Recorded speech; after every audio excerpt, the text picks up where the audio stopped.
Comme le moras italien dérivé probablement donc de generatio par afferre, ce qui est d'ailleurs une hypothèse mais très probable. Afferre, c'est-à-dire qu'on a enlevé une partie du mot, le début. Hein, generatio, si vous enlevez gene, hein, ça donne ratio, race.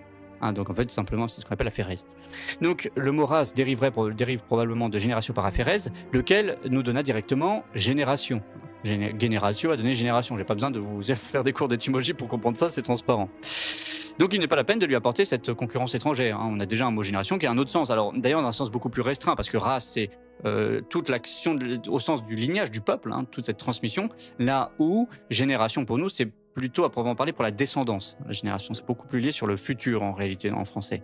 Donc le sens de race est cependant plus imagé, plus brusque, plus proche du lignage au sens ancien, de la ménie, si on veut prendre des termes tout à fait médiévaux et excellents, hein, du lignage ou de la ménie, c'est-à-dire de la maison, et au fond de la patrie et de la nation. Race, patrie, nation désignent toutes et dérivent tous de la naissance ou des liens du sang. Et ça, étymologiquement, ils viennent tous soit du verbe naître, soit d'un mot assimilé.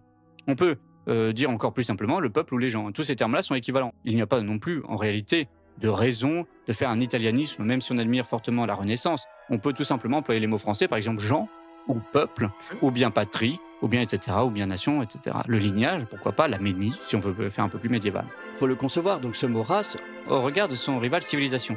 La race passe par le sens, par les ancêtres communs, par la chair, quand la civilisation ne serait qu'esprit. Hein. C'est finalement ça le débat entre race et civilisation. L'un passe par le sang, par la génétique, l'autre n'est qu'esprit. Et donc on est finalement dans un débat très moderne, très modernisant, très postmoderniste.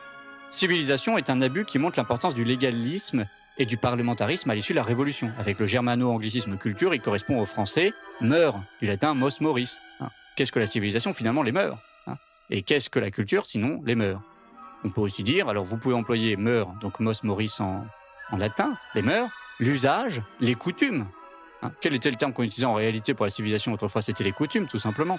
Le mot véritablement, le vrai équivalent français du mot civilisation, en réalité, c'est coutume. Et la même chose pour la culture, c'est coutume. Et tous ces mots-là sont tombés en désuétude. Pour pouvoir combattre une idée, le plus simple, c'est de la prétendre nouvelle. Et donc, on crée un homme de paille sur le sophisme assez facile.